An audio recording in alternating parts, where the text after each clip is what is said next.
বিলাই তপস্যা লোকদেরকে বলছি, শুধু শুধু আমাকে নিয়ে খোঁচাখুচি করেন না আপনারা।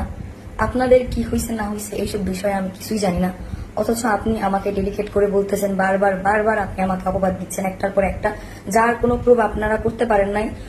আপনারা হচ্ছে গলাবাজি করে জিততে চাচ্ছেন, বিশেষ করে গলাবাজি করতে চাচ্ছেন। আমার মান সম্মান 7 মাস ধরে আপনারা মারছেন, এখন আরো মারার চেষ্টা করতেছেন। আর কে বা কারা তোমরা যারা আমার নামে আইডি খুলছো, ফেক আইডি খুলছো, তোমাদেরকে তো আমি দেখে নিবই। আর যে আমার এই যে বলতেছেন যে শর্মিলার কাছে মাফ চা, হ্যান কর ত্যান কর, তারাও বলতাছি তোমাদের শত্রুতা তোমরা নিজেরা মিটাও, আমার সাথে কারো শত্রুতা নাই, শুধু শুধু আমাকে ইনভলভ করবা না, ঠিক আছে?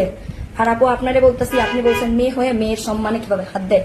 শর্মিলা এটা করছে, প্রুভ করেন। আপনারা রসিকতা করছেন শর্মিলাকে নিয়ে, একটার পর একটা ভিডিও করতেছেন শর্মিলাকে নিয়ে, ঠিক আছে?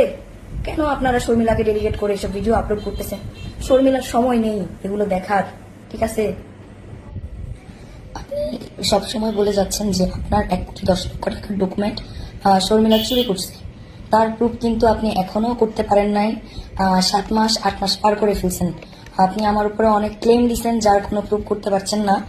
ক্লেমগুলো হচ্ছে পাবলিক প্লেসে দিচ্ছেন, যেগুলো হচ্ছে সামাজিকভাবে আমার মান সম্মান হানি হচ্ছে, সেটা কেউই দেখতেছে না যে আপনি আমাকে মানহানি করতেছেন। বাট আমি কিছু বললে হচ্ছে পাবলিক বলতেছে আমার জ্বলতেছে। না, আপনাদের দেখে আমার জ্বলছে না। আপনি বলছেন আপনার 1,10,00,000 টাকার ডকুমেন্টস আমি চুরি করছি। আপনি যেই লোক, আপনার 1,10,00,000 টাকার ডকুমেন্ট চুরি করলে আমি আজও এখানে বসে থাকতে পারতাম না। আশা করি আপনি বুঝতে পারছেন।